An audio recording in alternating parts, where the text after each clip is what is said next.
have got to tell everyone. I just have to, because I am running out of time. Literally, no time left at all. I am writing this while I am waiting for what seems like my end in this room. My goal, to make sure no one else makes the mistake I did. Because, trust me, nobody deserves to die like this. I was always into horror stories on the internet. You know, I loved reading them at night, imagining myself as the hero, getting a thrill from it. Could that be a sign of being a bit loopy? Maybe, but it does not really matter now. So, one night, I am reading these stories, right? And I come across this one story, the name of which escapes me now. But it was about this terrifying creature. It was seriously one of the scariest things I have ever read. And the story, it ends with a warning, no matter what. Do not picture this creature in your mind, and do not look up.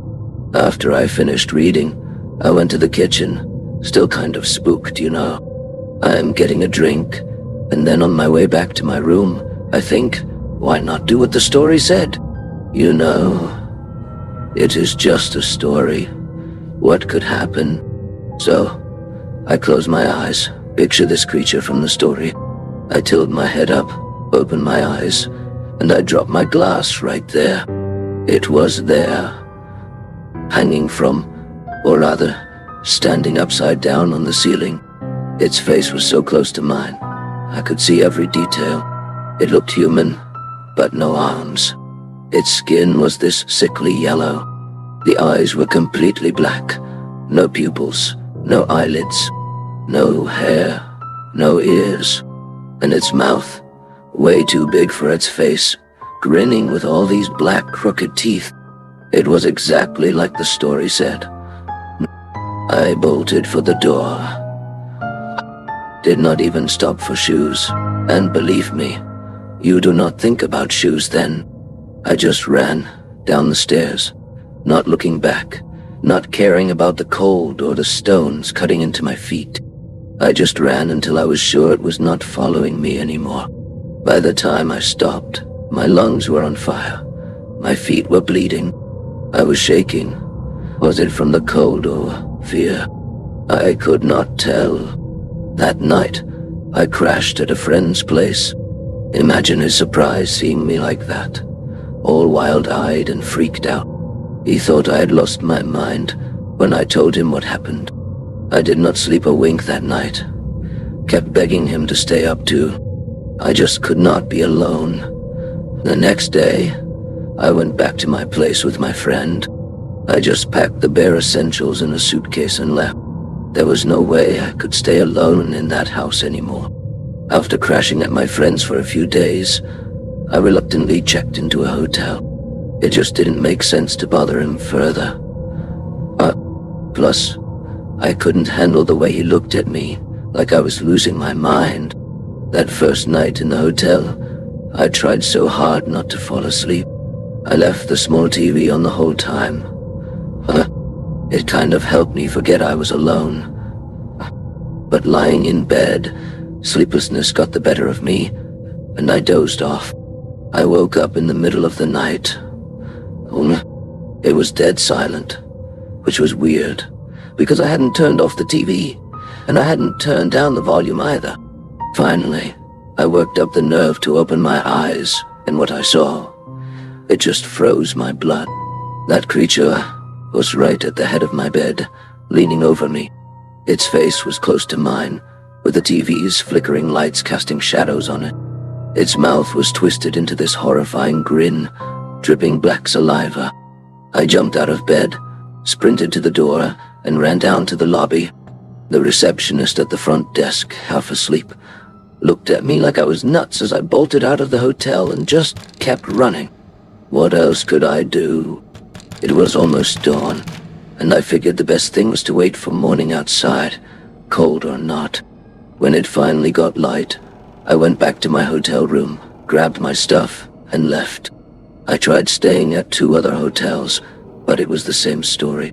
The creature was there, each time, waiting for when I was most vulnerable. Every encounter was more terrifying than the last. It just grinned, that sick grin, silently staring at me. It didn't move, except to follow me with its head. It was like my fear was feeding it somehow. I was going nuts, always wondering when it would show up next.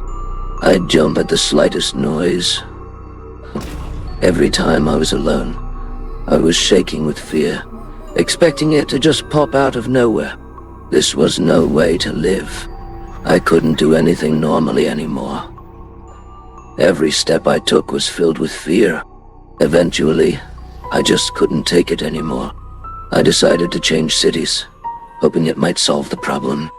I'd already taken a long leave from work, anyway. I called my parents to let them know I was coming home. They were initially happy to hear from me. It had been ages since I last visited, but their smiles turned to worry the moment they saw me at their doorstep. I was a wreck, worn out from lack of sleep, fear, and sheer exhaustion. I tried to brush it off, saying I was just a little tired, but their worried glances told me they weren't buying it. Still, I didn't want to burden them with the truth, make them even more concerned. Despite leaving that city behind, I knew I had to be ready for that creature. So, I started doing some research online. I even got in touch with the author of that horror story, but all they said was it was just a tale they'd heard and written down. No matter how much I searched, I couldn't find anything else about the creature. In the end, I decided to rely on what I remembered from all those stories I'd read. Every night before bed, I surrounded my bed with salt. I wrote down every prayer I knew and hung them around my bed. I even sneaked my dad's hunting rifle from his room and kept it by my side.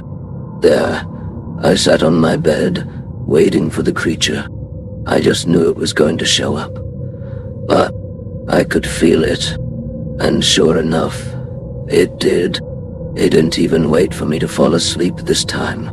It just appeared on the ceiling like before. I had no idea how long it had been there watching me, but when I looked up, our eyes met. That haunting grin, it just made my skin crawl. I kept my gaze fixed on it as I slowly reached for the rifle. I aimed it at the creature and pulled the trigger. Nothing, absolutely nothing happened. I tried everything, but the rifle just wouldn't fire. My attempt seemed to anger the creature, though.